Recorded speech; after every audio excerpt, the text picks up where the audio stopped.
good morning, good afternoon, or good evening, depending on where you're watching. Welcome to another mobile edition of Crime Time with DutyRon. Guys, I'm a retired New York City police detective with 20 plus years of law enforcement, if you like all things true crime related from that police perspective. Hit the subscribe button, hit that notification bell so you will get all things DutyRon and Ed Wallace when we go live or upload another video. Today I want to talk about Marcus Spanevelo. He is back in Florida. He has been extradited from Tennessee. There's a lot of questions. There's a lot of misinformation. There's a lot of people who are confused about what's going on. And we're here to maybe, kind of give you guys a little bit of an overview on what's going on in the process. But before I get into that, I want to say a special thank you to the Patreon supporters, the channel members, and all of the folks who positively engage in all of these live streams.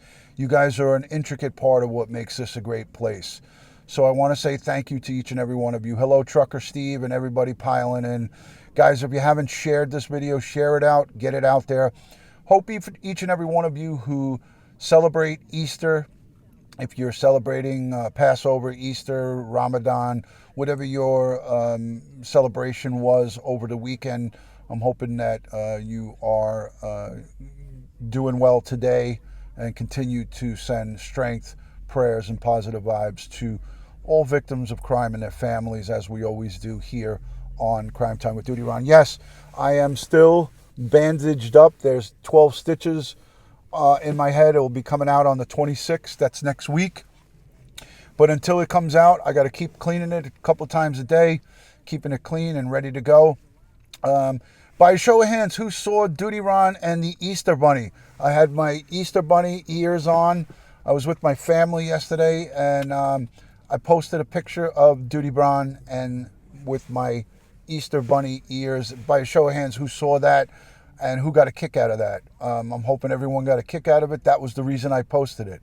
Hey, Pete, good to see you. Lieutenant Pranzo, thank you for joining. Matty Boy Sully, Sana Elise Holt Johnson, Tara Ellis, Aquamoon, you saw it. Hi, Black Rose. Hi, Lori.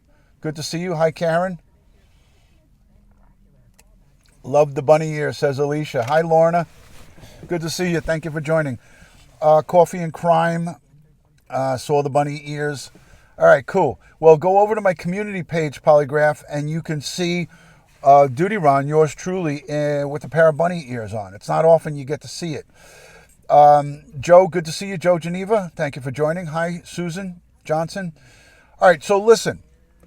Tomorrow is my birthday, so I'm going to be turning 58 years young tomorrow.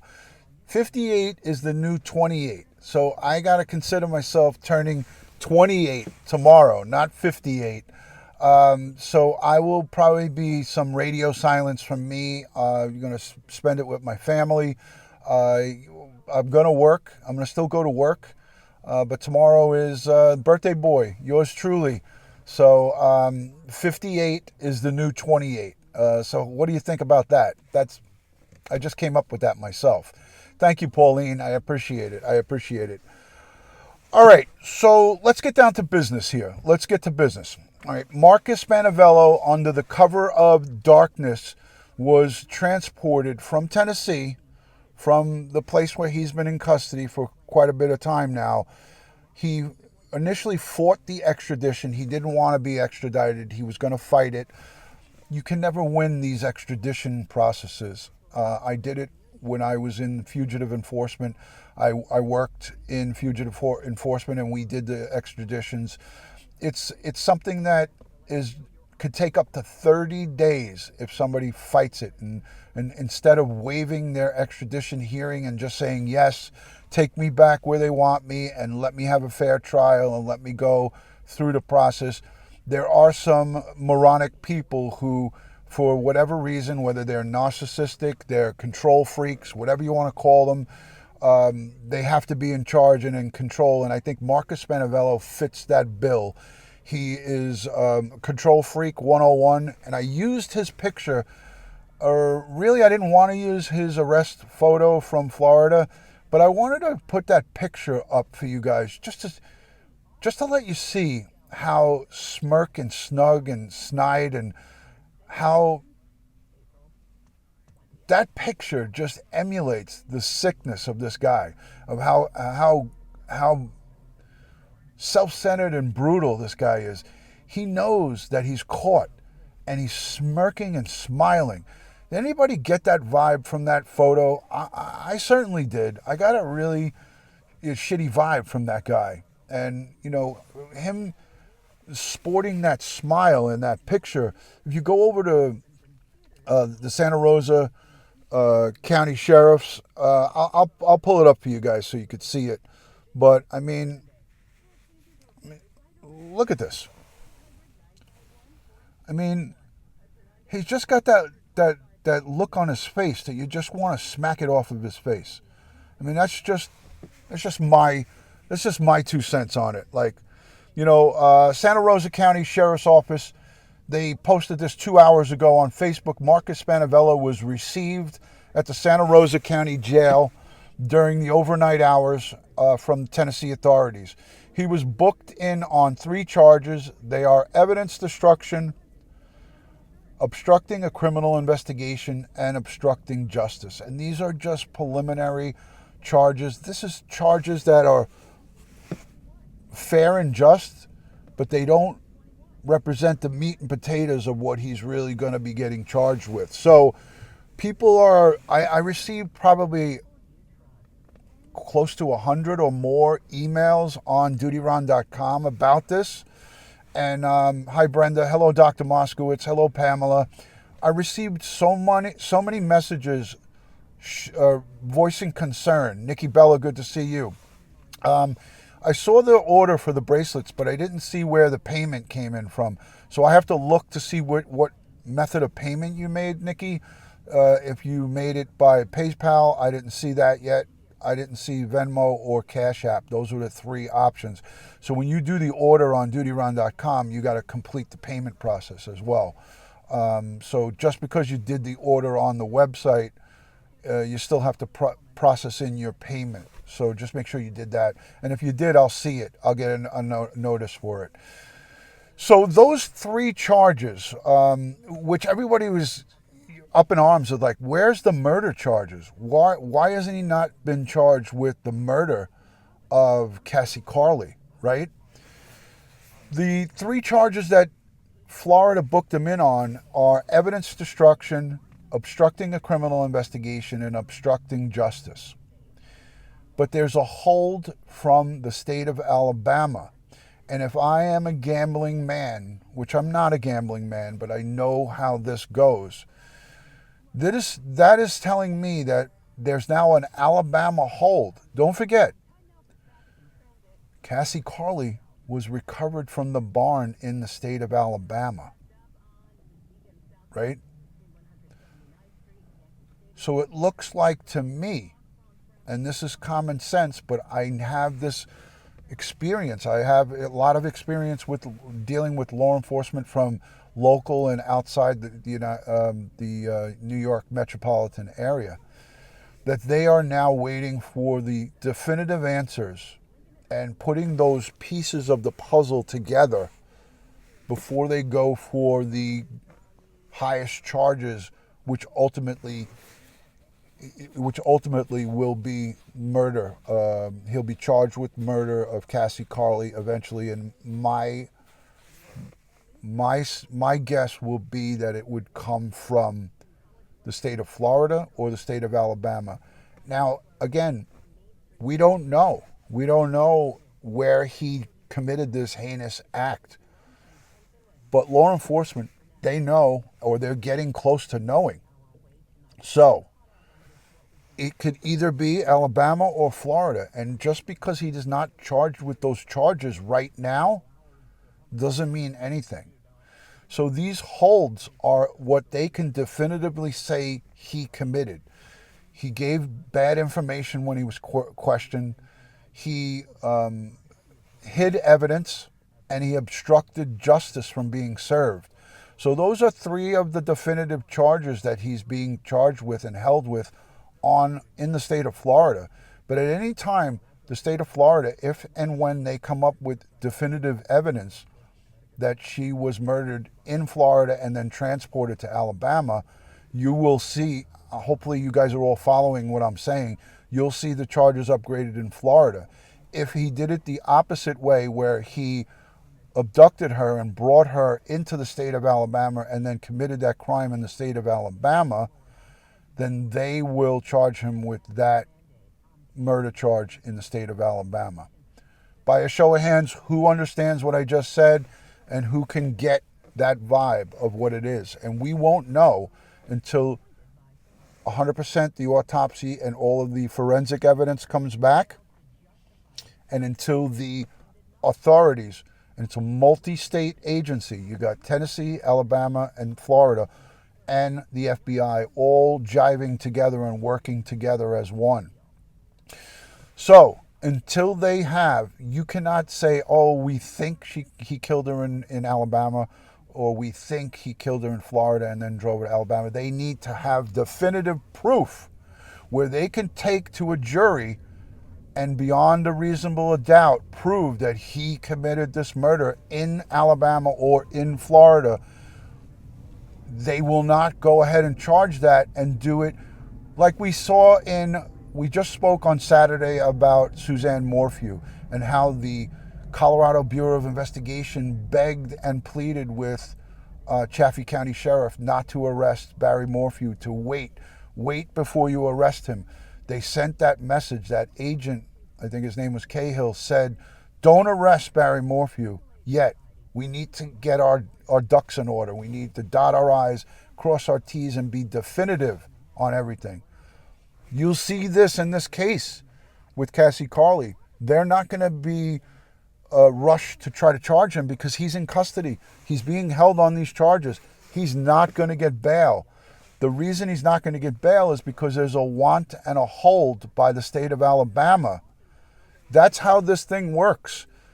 There could be written out that he can have such and such bond on all three of those charges. But in no jurisdiction, if I am a New York City police detective and I put a hold on a prisoner in Alabama, and that hold is for me to come and get him when he's done with the charges with you, they will not let him go. All right? So is everybody following me? The charges pending from Alabama on this perpetrator, on Marcus Spanovello, ensures that he can never get out. Everybody on board with me on that? By a show of hands, who understands that? Put a 1 in the chat if you understand, put a 2 if you don't, and if you're coming in late, you're going to have to go back and rewatch because I'm not going to explain it all over again. But Tennessee girl, Amanda, you guys got me. You guys are hearing what I'm saying. I also, Leanne, Kim, Alicia's putting a whole bunch of 1s. Matty boy, yes, thank you.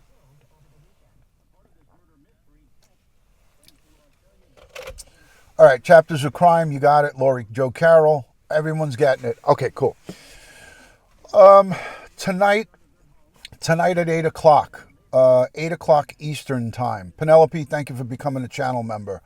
Thank you so much for becoming a channel member. Penelope Jones, much appreciated. Tonight at 8 o'clock, Ed Wallace and I will be on live to discuss a little bit more in details about Cassie Carli and Marcus Spanovello.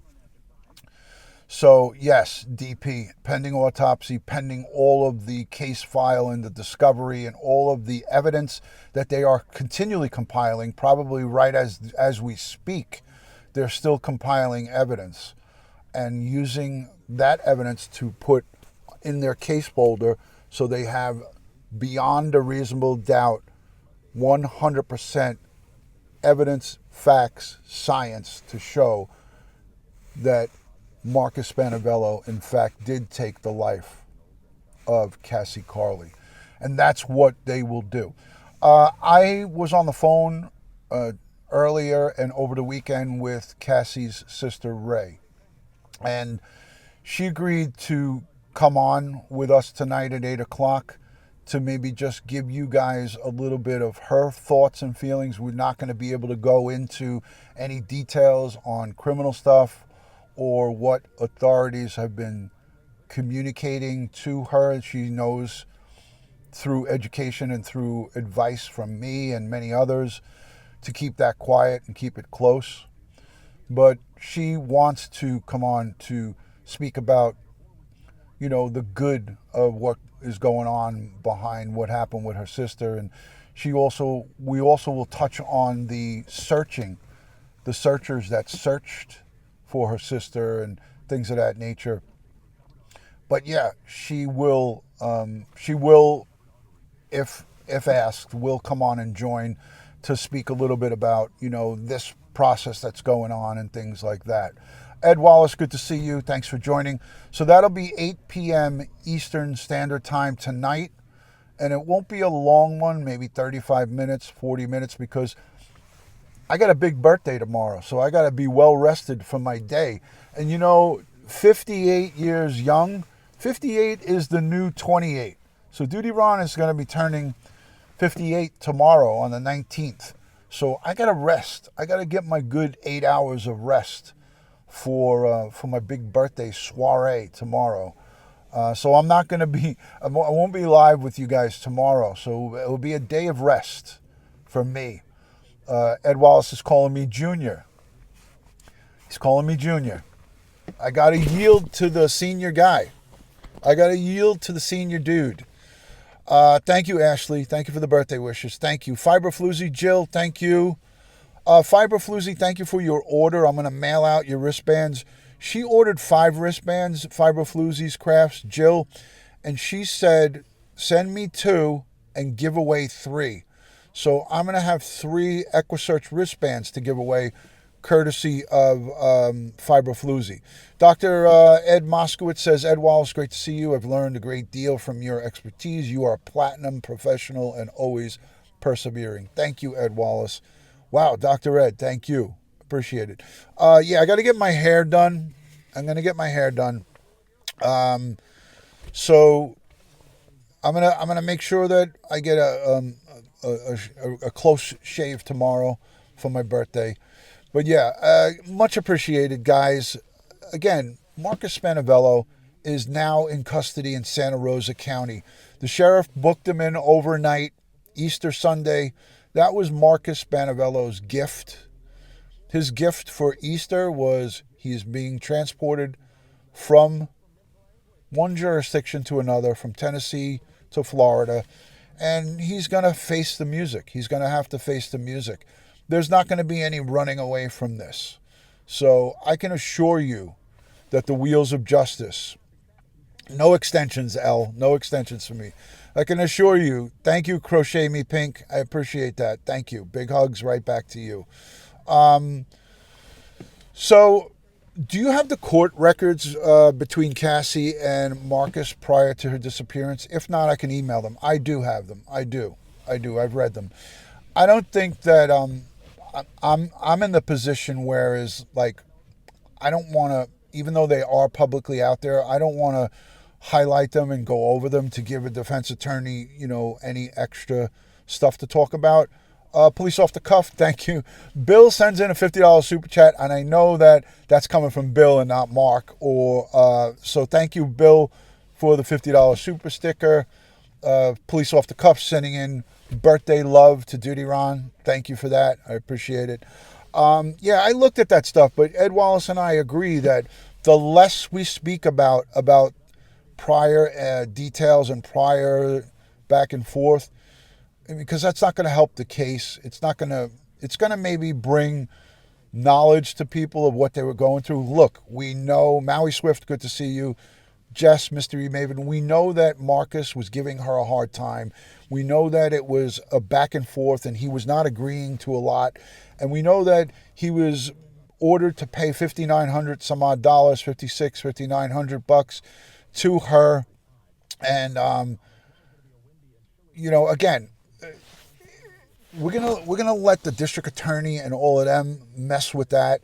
I'm not gonna do a show where I talk about any of that stuff because I feel like it's not productive in any way. I know that it gives everybody a good overview. This guy's a scumbag. He's a real piece of work. He gave her a hard time every step of the way. And the bottom line is he is now in jail, and he will not ever see the light of day. And the wheels of justice will continue on. And I'm confident that whatever state it is, whether it's Alabama or Florida, he will be locked down for the rest of his life, and hopefully he'll get the needle if it's Florida. And if it's in Alabama, if the death penalty is still in effect, hopefully he'll get the electric chair there. I think that's what they do in Alabama. Last time I checked, that's what they did. Chapters of Crime, happy birthday, the new 28. Thank you. Thank you so much for that. I appreciate it. There's Police Off the Cuffs channel. Guys, Bill and Phil give such great educated information out to the general public. There's no jagaloons when it comes to Bill and Phil. There's no jagaloons here, Tennessee Girl. We just run, everything and anything that that we put out, that he puts out as well, is coming from the police perspective. And when you can walk the walk and talk the talk, in other words, when you have gone after some of these evil people, just like Bill Cannon, myself, Phil, Ed Wallace, hi, I Love Labs, good to see you. When you can say to yourself and to your audience and to your friends and people who you're speaking to, hey, I've seen these shitty scumbag people right in front of me. Right in front of me, I've been in the presence of a murderer, another person who took another person's life. And when you could take your handcuffs out and say, you see these handcuffs? And I do this all the time, and I know some people like it and some people don't. But you see these handcuffs? They've been placed on people who have taken other people's lives. These cuffs have gone on real bad people. And, those of us who worked in New York City Police Department, we know what it's like to hunt evil and chase them down and bring them to justice and have the key, the lock and key thrown at them and see you later.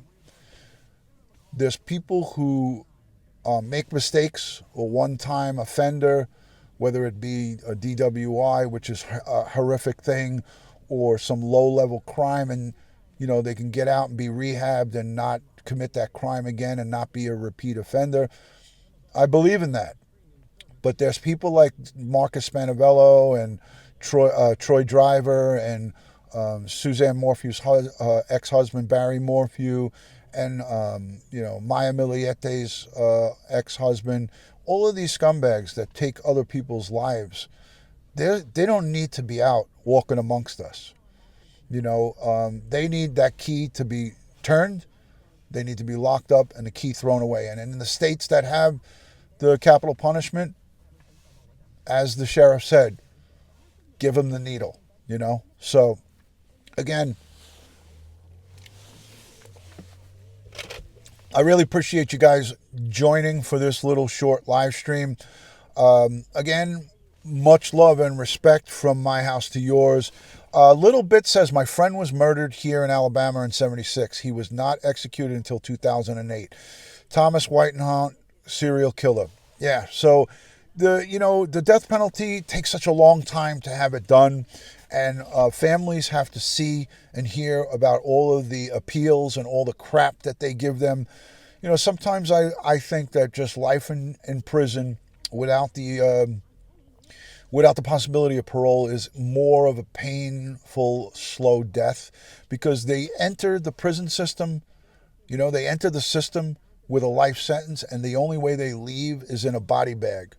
So they go in, they have a shitty life of lockdown, living in a cage, being told when to eat, when to have rec time, when you could do this, when you can go take a shower. And these are mostly control freaks. These are narcissistic control freaks and people who want to control other people, as Marcus Spanovello has shown us. When they're being told by correction officials and correction professionals what they can and can't do, that eats them up inside. There's no doubt about it. That's more punishment than a firing squad that we saw in South Carolina, than the electric chair, a needle. That to me is a shortcut, is a short way out. they get put down by a needle or a lethal injection and they go to sleep. It's almost like getting put out to have an operation. It's the most peaceful sleep I've ever gotten when I get put out to have surgery. But when they're locked down in a cage for the rest of their lives and they slowly rot from the inside out in jail, sometimes I think that's a little bit better of punishment. At least sometimes when I think about it. But when you look at some of these heinous people, an eye for an eye, says Lake Lizard. You look at some of these heinous people and the crimes that they committed, you almost want to say, oh, I'll volunteer for the firing squad, or I'll pull the lever for the electric chair, because they've ruined so many people's lives. Look, little poor Sailor, the little girl is now going to grow up without mommy. And she's going to eventually understand and learn and come to know that her own father took her mommy away from her and killed her. That's horrific. Think about that. Terrible.